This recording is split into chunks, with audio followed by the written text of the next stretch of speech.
नमस्कार विद्यार्थी मित्रांनो, माझं नाव सुहास भिसे. स्वागत आहे तुमचं सर्वांचं परत करंट अफेअर्स मराठी या आपल्या मायबोली भाषेतील एज्युकेशनल यूट्यूब चॅनलमध्ये. विद्यार्थी मित्रांनो, जसं की आज आहे 12 एप्रिल 2026. आजच्या दिवसाचे जेवढेही चालू घडामोडीचे महत्त्वाचे टॉप प्रश्न बनत असतील ते सर्व प्रश्न आपण या व्हिडिओच्या माध्यमातून पाहणार आहोत. तरी सर्वप्रथम आपण जर नवीन असाल, पहिल्यांदा या चॅनलवरील व्हिडिओ पाहत असाल तर चॅनलला या ठिकाणी अवश्य सबस्क्राईब सुद्धा करून घेऊ शकता. ठीक आहे, चला तर मग आपण आजच्या व्हिडिओला सुरुवात करूया.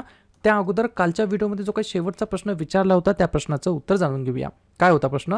सॅफ अंडर-20 चॅम्पियनशिप 2026 कोणी जिंकलेली आहे? तर बऱ्याच विद्यार्थी मित्रांनी अगदी योग्य उत्तर टाईप करून सांगितलं आहे. पर्याय क्रमांक बी, बांगलादेश या देशाने या ठिकाणी सॅफ अंडर-20 जे काही वयोगट आहे त्या वयोगटाची चॅम्पियनशिप 2026 या ठिकाणी जिंकली आहे, आपल्या भारताचा या ठिकाणी पराभव करत. बरोबर, विजेता ठरलेला आहे बांगलादेश आणि उपविजेता ठरला आहे भारत देश. क्लिअर?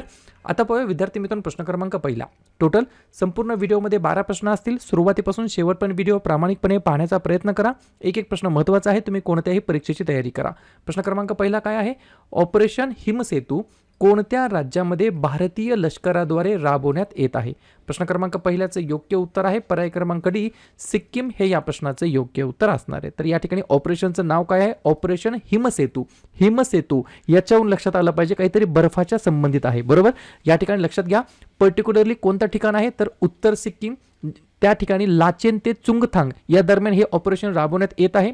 हे ऑपरेशन राबवण्याच्या मागचा उद्देश काय तर खराब हवामान आणि भूस्खलनमुळे रस्ता पूर्णपणे बंद, यातून या ठिकाणी पर्यटकांना वाचवण्यासाठी हे जे काही ऑपरेशन आहे भारतीय लष्कराद्वारे राबवण्यात येत आहे. त्या ऑपरेशनचं नाव आहे ऑपरेशन हिमसेतू. हे राबवण्यात येत आहे सिक्कीम राज्याच्या अंतर्गत. ठीक आहे, सुरुवातीलाच आपण सिक्कीमबद्दल चर्चा करूया. स्थापना झाली 16 मे 1975. मुख्यमंत्री आहेत प्रेमसिंग तमांग, राज्यपाल आहेत ओम प्रकाश माथुर आणि राजधानी आहे गंगटोक. एकच महत्त्वाचं राष्ट्रीय उद्यान आहे खांग चेंड झोंगा आणि एकच महत्त्वाचं धरण आहे रंगीत नावाचं. पुढचा प्रश्न, प्रश्न क्रमांक दुसरा. मखाना, बरोबर, ज्याला आपण बोलतो फॉक्स नट्स, बरोबर, या नावाने देखील ओळखलं जातं. तर हा जो काही मखाना प्रोडक्ट आहे याचं नेमकं या ठिकाणी प्रमुख उत्पादक राज्य कोणतं आहे?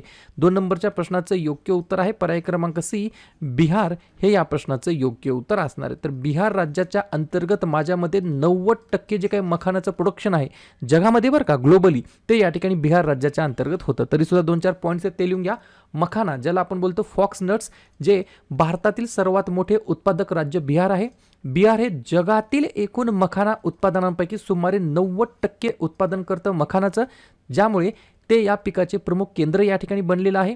वैशिष्ट्य काय आहे तर याला मिथिला मखाना या नावाने देखील ओळखलं जातं आणि हे एका पाणथळ वनस्पतीपासून या ठिकाणी बनवलं जातं. त्याच्यामध्ये या ठिकाणी हे प्रोडक्शन याचं केलं जातं. मखाना हा याच्यामध्ये कॅलरीज कमी असतात, प्रथिने आणि फायबरचा उच्च स्रोत असतो. बरोबर, त्याच्यामुळे याला आरोग्यदायी नाश्ता देखील म्हटलं जातं. यामुळे वजन कमी होण्यासाठी, साखरेची पातळी नियंत्रित राहण्यासाठी आणि हाडे मजबूत होण्यासाठी, तसेच जे काय आपलं डायजेशन आहे, पचन सुधारण्यासाठी देखील मदत होतं. बरोबर, तर अशा प्रकारचे हे मखाना आहे जे की बिहार राज्याला बिलॉंग करतं. पुढचा प्रश्न, प्रश्न क्रमांक तिसरा. वन्यजीव आणि पशुवैद्यकीय शास्त्रांना समर्पित असलेल्या जगातील पहिल्या जागतिक विद्यापीठाचे नाव काय आहे? 3 नंबरच्या प्रश्नाचं योग्य उत्तर आहे पर्याय क्रमांक बी, वनतारा युनिव्हर्सिटी. बरोबर, वनतारा विद्यापीठ कुठे आहे तर जामनगर गुजरात या ठिकाणी स्थित आहे.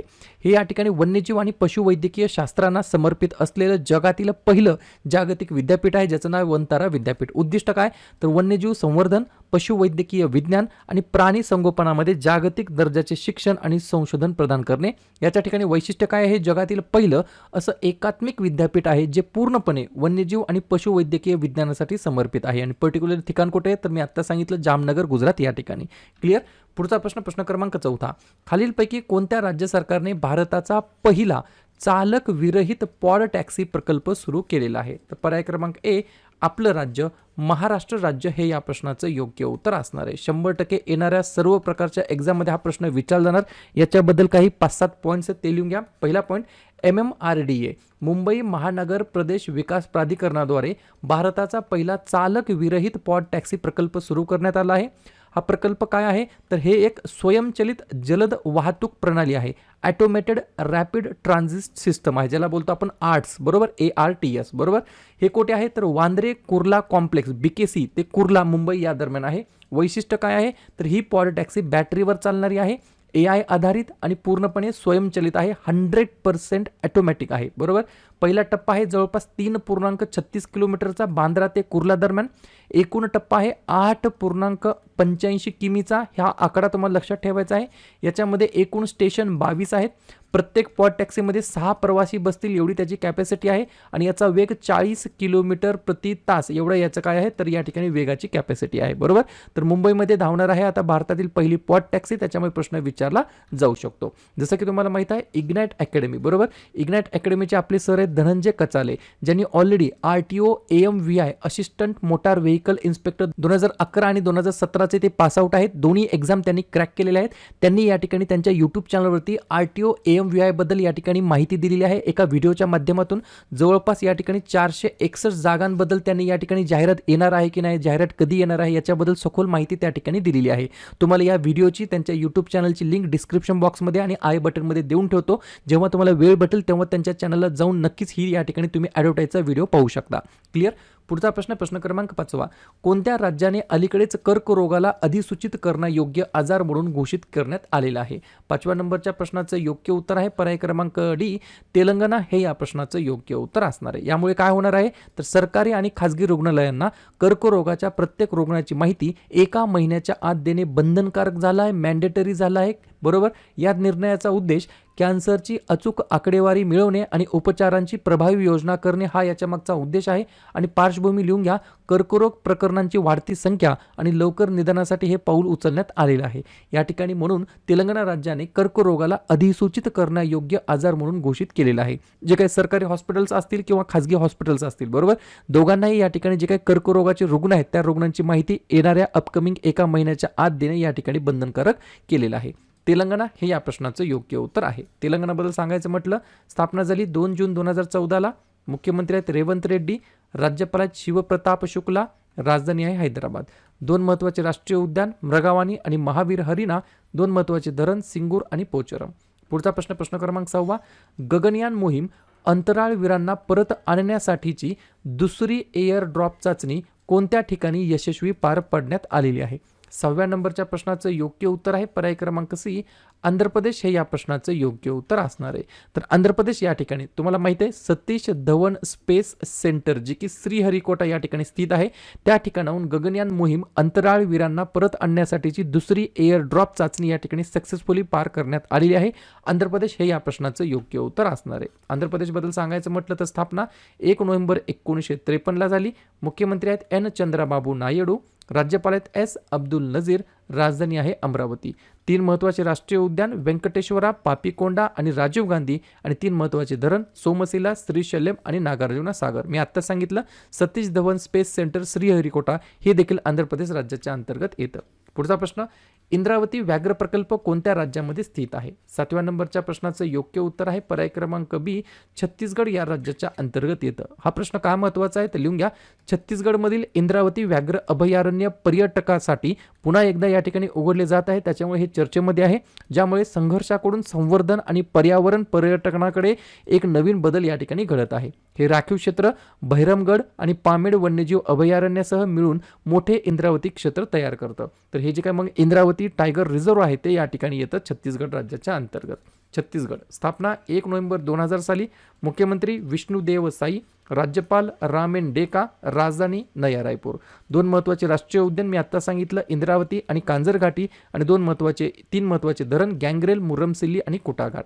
पुढचा प्रश्न, अंतराळयान मोहीम संचालन SMOPS 2026 या विषयावरील आंतरराष्ट्रीय परिषद कोठे आयोजित करण्यात आलेली होती? तर पर्याय क्रमांक 1 कर्नाटकमध्ये बेंगलोर या शहराच्या अंतर्गत या ठिकाणी विद्यार्थी मित्रांनो अंतराळयान मोहीम संचालन जे काही विषयावरील आंतरराष्ट्रीय परिषद होती, बरोबर का नाही, इंटरनॅशनल समिट होती, त्याचं आयोजन करण्यात आलं होतं. क्लिअर. पुढचा प्रश्न क्रमांक 9 प्रश्न विचारताना स्टार मार्क करून ठेवा.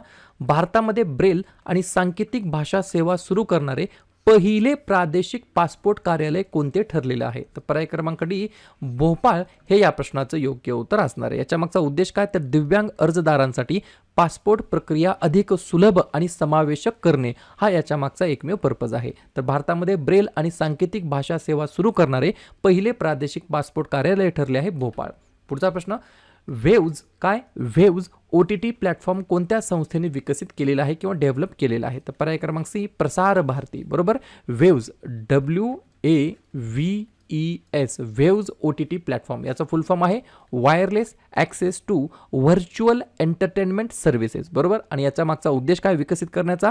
तर भारतातील OTTचा फुल फॉर्म काय? पहा एक्झाममध्ये हे अशा प्रकारचे सुद्धा प्रश्न विचारले जाऊ शकतात. OTTचा फुल फॉर्म आहे ओव्हर द टॉप. बरोबर. स्ट्रीमिंग सेवांची वाढती मागणी पूर्ण करण्यासाठी या ठिकाणी waves OTT platform Prasar Bharati या संस्थेने विकसित केलेला आहे. पुढचा प्रश्न, Commonwealth Parliamentary Association India Region Zone VII म्हणजे 7व्या क्रमांकाच्या परिषदेचं उद्घाटन कोठे झालेलं आहे? तर पर्याय क्रमांक बी गोव्यामध्ये या ठिकाणी उद्घाटन झालेलं आहे. उद्देश काय? तर विकसित भारत 2047 साठी तरुण आमदारांची भूमिका आणि किनारपट्टीच्या राज्यांमधील व्यापार व पर्यटनांवरती चर्चा करणे याच्यासाठी हे या ठिकाणी परिषदेचं उद्घाटन करण्यात आलं होतं आणि उद्घाटन लोकसभा अध्यक्ष ओम बिर्ला यांच्या हस्ते करण्यात आलेलं होतं. शेवटचा प्रश्न, जागतिक होमिओपॅथी दिवस दरवर्षी केव्हा साजरा करण्यात येत असतो? तर कालच्याच दिवशी आपण साजरा केला आहे. अलीकडेच 10 एप्रिलला दरवर्षी आपण जागतिक होमिओपॅथी दिवस म्हणून आपण साजरा करतो. उद्देश काय? होमिओपॅथी उपचार पद्धतींबद्दल जागरूकता निर्माण करणे आणि तिचे महत्त्व अधोरेखित करणे हे याच्या मागचा उद्देश आहे. आणि जनक कोण आहेत याचे? तर डॉक्टर सॅम्युअल हॅनेमन यांचा जन्म 10 एप्रिल 1755 रोजी जर्मनीमध्ये झाला होता. ही देखील गोष्ट तुम्हाला लक्षात ठेवायची आहे. क्लिअर? तर अशा प्रकारे विद्यार्थी मित्रांनो हे होतात 12 प्रश्न. उपक्रम कंटेंट हा जो काही प्रयत्न आपण सुरू केला आहे मराठी भाषेमध्ये कसा वाटतो अवश्य कमेंट करत चला. आणि तुमच्यासाठीचा आजचा खास प्रश्न, भारतीय नौदलामध्ये सामील झालेली तिसरी अणुशक्तीवर चालणारी पाणबुडी कोणती ठरली आहे? INS Arihant, INS Vikrant, INS Aridhaman, INS Arighat. तर ज्या पण विद्यार्थ्यांनी या प्रश्नाचं योग्य उत्तर येत असेल त्या प्रश्नाचं उत्तर तुम्ही कमेंट बॉक्समध्ये देण्याचा प्रयत्न करा. प्रश्नाचं उत्तर चुकू द्या, बरोबर येऊ द्या, काहीच हरकत नाही. ट्राय करणं, प्रयत्न करणं सर्वात जास्त महत्त्वाचं आहे. तर दुसऱ्या दिवशी येऊन आपण दिलेल्या प्रश्नाचं उत्तर बरोबर आले की चुकलं, दुसऱ्या दिवशी येऊन नेहमी चेक करणं, अभ्यासामध्ये कन्सिस्टन्सी मेंटेन ठेवणं हे सगळ्यात जास्त महत्त्वाचं ठरणार आहे. तर लगेच काय करूया, एप्रिल महिन्यातील जेवढेही महत्त्वाचे दिवस असतील त्याच्यावरती आपण एकदा रिव्हिजन टाकूया. लिहून घ्या. 1 एप्रिल ते 7 एप्रिल अंधत्व प्रतिबंध सप्ताह, 2 एप्रिल आंतरराष्ट्रीय बालपुस्तक दिवस, 4 एप्रिल खान जागृतीसाठी आंतरराष्ट्रीय दिवस, 5 एप्रिल राष्ट्रीय सागरी दिवस, 7 एप्रिल जागतिक आरोग्य दिवस, 9 एप्रिल जलसंधारण दिवस, 11 एप्रिल महात्मा ज्योतिबा फुले यांची जयंती आणि जागतिक पार्किन्सन्स दिवस, 13 एप्रिल जालियनवाला बाग स्मृती दिवस, 14 एप्रिल डॉक्टर बाबासाहेब आंबेडकर यांची जयंती, 15 एप्रिल जागतिक कला दिवस आणि जागतिक सांस्कृतिक दिवस, 16 एप्रिल जागतिक ध्वनी दिवस, 18 एप्रिल आंतरराष्ट्रीय स्मारके व जागा दिवस आणि जागतिक वारसा दिवस, 21 एप्रिल भारतीय नागरी सेवा दिवस, 22 एप्रिल जागतिक पृथ्वी दिवस, 23 एप्रिल जागतिक पुस्तक दिवस आणि इंग्रजी भाषा दिवस, 24 एप्रिल भारतीय पंचायती राज दिवस, 25 एप्रिल जागतिक मलेरिया दिवस, 26 एप्रिल जागतिक बौद्धिक मालमत्ता दिवस आणि 29 एप्रिल आंतरराष्ट्रीय नृत्य दिवस. क्लिअर?